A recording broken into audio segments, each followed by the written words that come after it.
शन्नो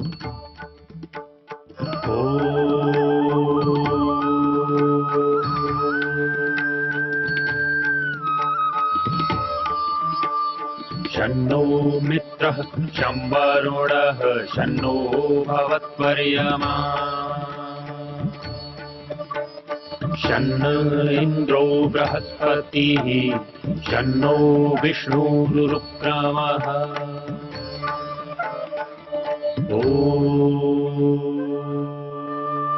शान्ति शान्ति शान्तिः।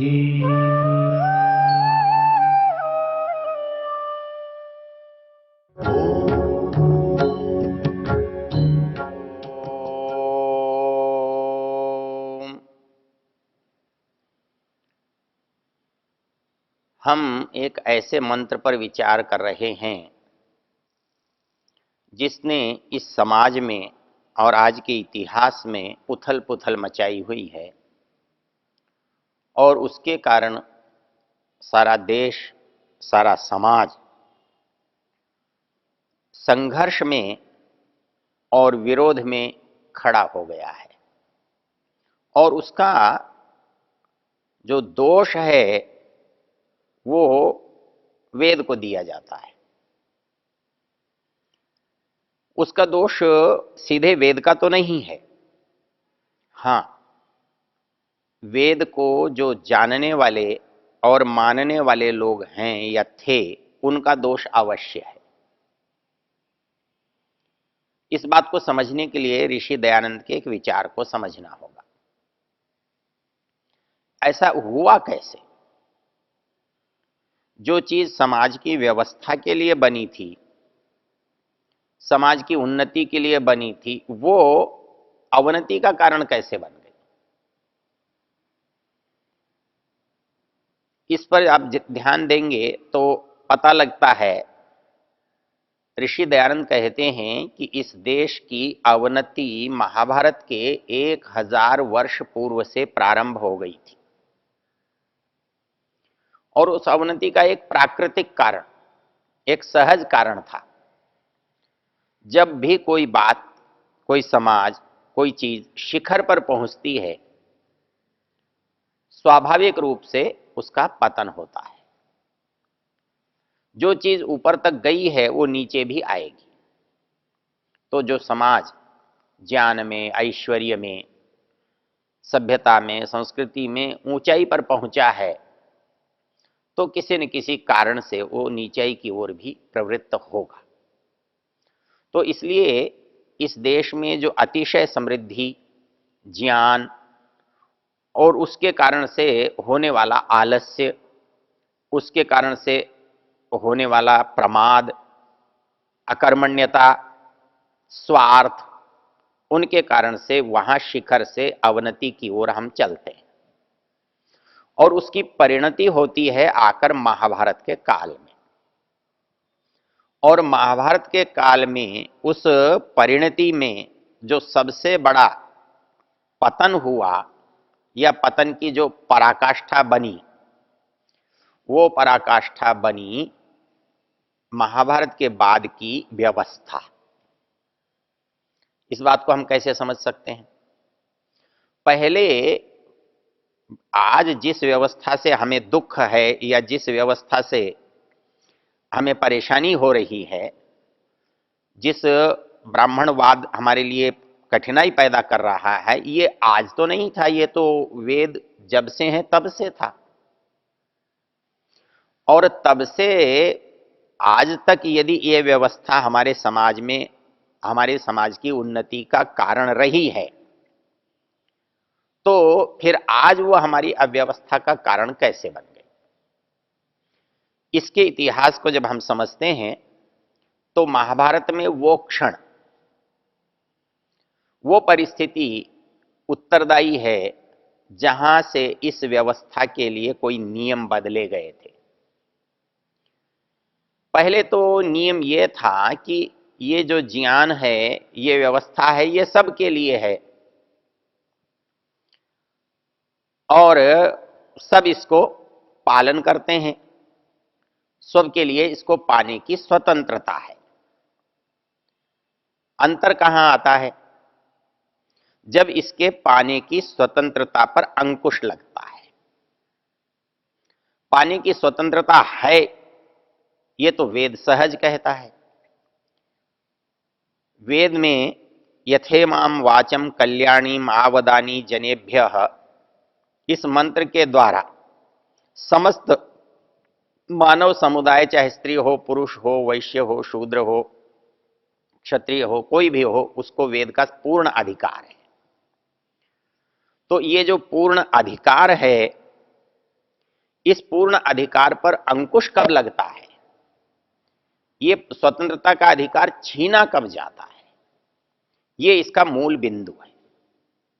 क्योंकि हम शास्त्र में देखते हैं, मनु कहते हैं शूद्रो ब्राह्मणतामेति ब्राह्मणश्चैति शूद्रताम क्षत्रिया जातमेवं तु विद्यात वैश्यात तथैव च।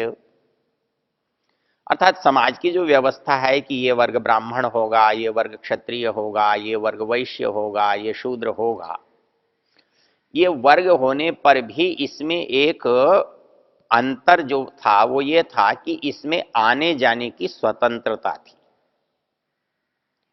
बंधन था तो योग्यता का था, मर्यादा का था। अर्थात आप उसकी पात्रता रखते हैं तो आप जाने में स्वतंत्र हैं, आप पात्रता नहीं रखते हैं तो आप वहां से निकल जाते हैं। और ये बात कितनी सहज थी उसका एक उदाहरण है। एक व्यक्ति जावा सुमात्रा की यात्रा करके लौटे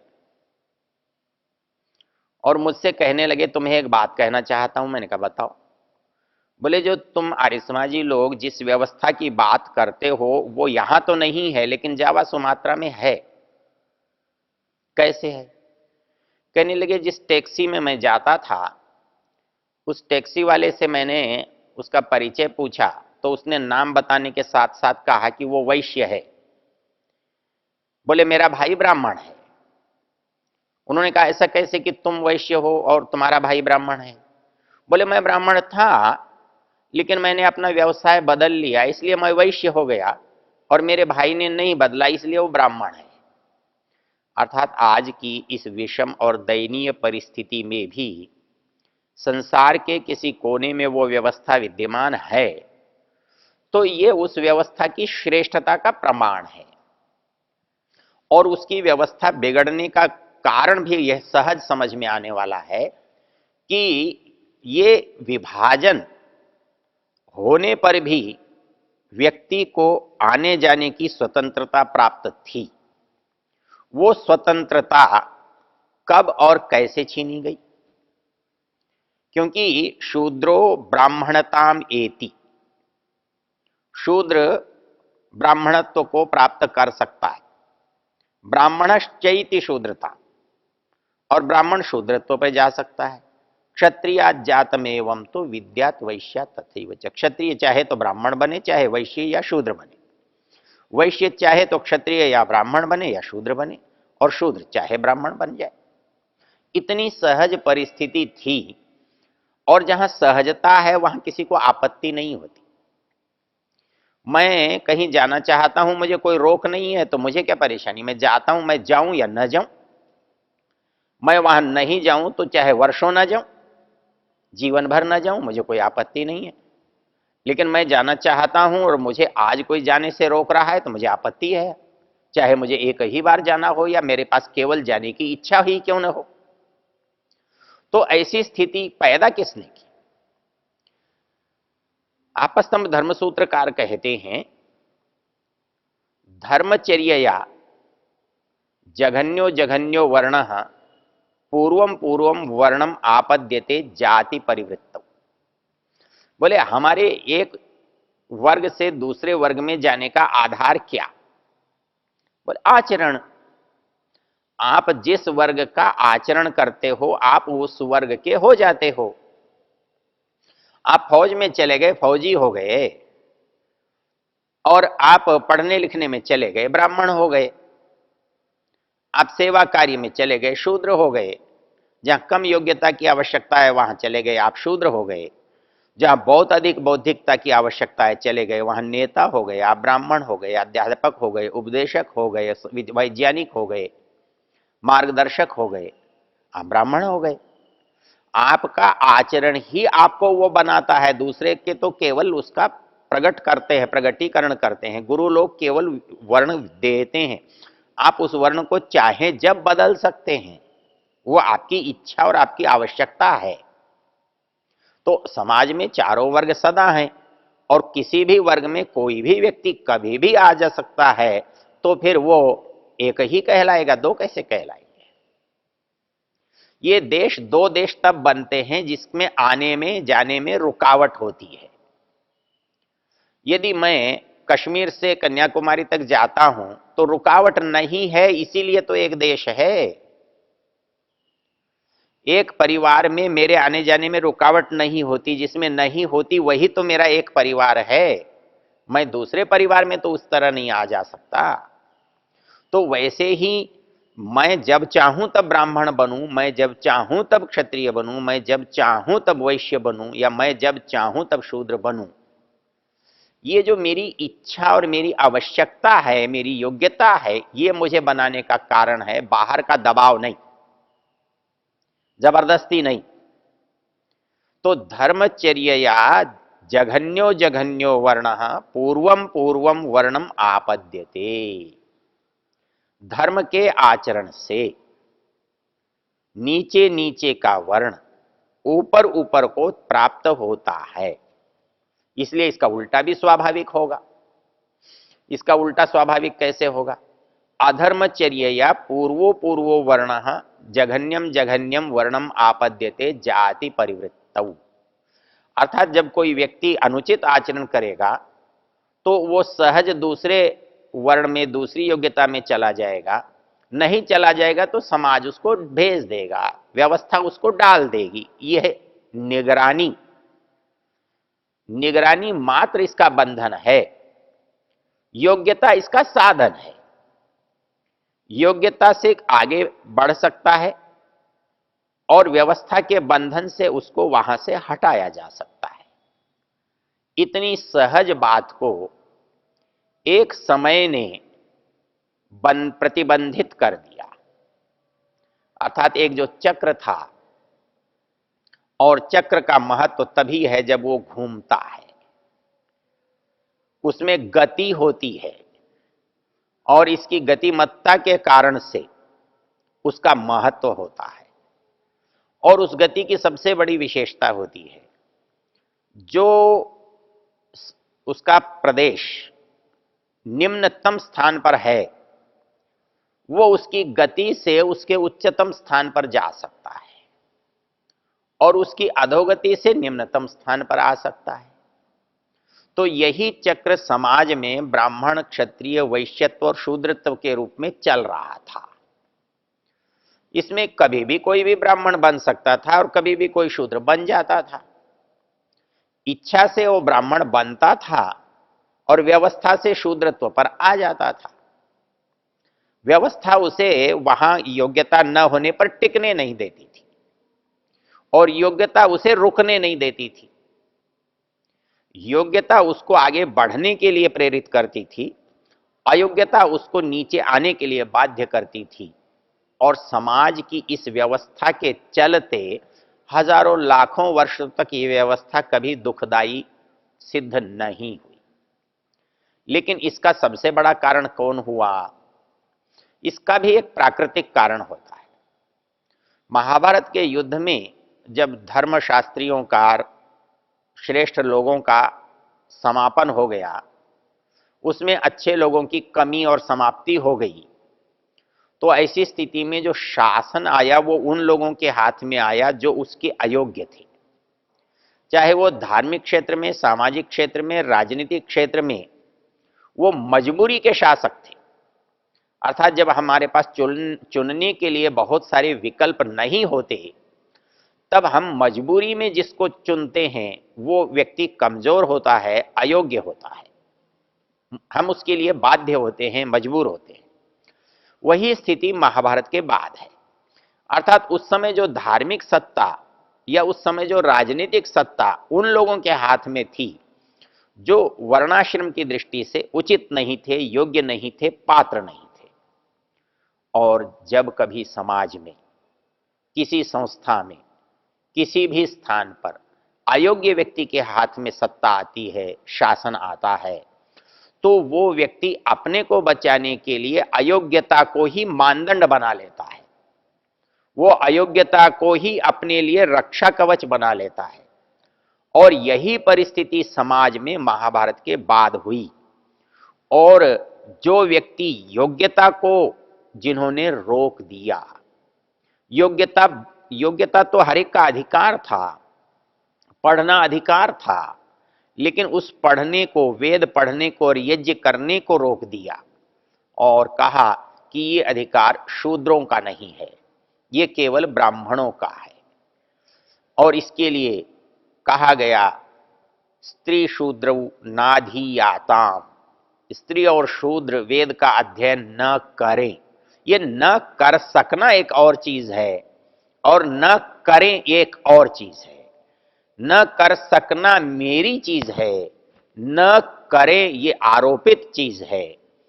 परतंत्रता आरोपित होती है और स्वतंत्रता मेरे अंदर से पैदा होती है, मेरी इच्छा से पैदा होती है। अर्थात मेरी इच्छा का व्याघात न होना ये स्वतंत्रता है और मेरी इच्छा को रोका जाना ये परतंत्रता है। मैं वेद न पढ़ूं तो न पढ़ूं, लेकिन मुझे कोई पढ़ने से रोके ये पराधीनता है, ये बाध्यता है, ये अन्याय है, ये शोषण है। और मैं पढ़ूं और मैं पढ़कर उसका उपयोग करूं, ये मेरी स्वतंत्रता है। तो पहली बार हमारे इतिहास में मनुष्य की स्वतंत्रता का हनन हुआ। वास्तव में तो जिस पराधीनता की हम बात कर रहे हैं कि देश पराधीन हुआ, हमने अपने आप को उस दिन पराधीन कर लिया था जिस दिन हमने ज्ञान पर अंकुश लगा लिया था, वेद पढ़ने पर अंकुश लगा लिया था और यज्ञ करने पर अंकुश लगा लिया था। और ये अंकुश कितना दूरगामी प्रभाव डालेगा इसकी उस समय के लोगों को कल्पना नहीं थी। उन्होंने कभी नहीं सोचा था कि उनकी इस मूर्खता का दंड सहस्राब्दियों तक ये देश और समाज और पूरा विश्व भोगेगा। पूरे विश्व में वो अपराध बना जिस दिन वो संकल्प लिया गया। क्योंकि गलत लोगों के हाथ में, अयोग्य लोगों के हाथ में, अज्ञानी लोगों के हाथ में, पक्षपाती लोगों के हाथ में जब सत्ता आती है तो वो उसका दुरुपयोग अपने बचाव के लिए करते हैं। और वो अपने बचाव का एक ही सबसे अच्छा रास्ता मानते हैं कि जो कुछ उन्हें नहीं आता उसको यहां से समाप्त कर दिया जाए, उसको यहां से हटा दिया जाए। तो वही तो बाधा थी, वही ज्ञान तो इनको मिटाने का कारण था, क्योंकि अज्ञानी को केवल ज्ञान ही तो मिटा सकता है। तो इन्होंने ज्ञान को ही मिटा दिया ताकि अज्ञानियों का मिटना संभव न हो, उनके उनकी जो स्थिति है वो सदा बनी रहे। यहां पर एक परिस्थिति बनी कि धर्म सत्ता और राज सत्ता ने मिलकर के एक षड्यंत्र किया और वो षड्यंत्र ये किया कि पढ़ने का अधिकार सीमित कर दिया, हाँ, उसको और पढ़ने को बाध्य कर दिया। राजा जो कुछ कहता है ब्राह्मण उसे सही मानता है, ब्राह्मण जो कुछ कहता है राजा उसे सही मानता है। हमारे पराधीनता का और वेद के अनर्थ का यही सबसे बड़ा मूल है। ओ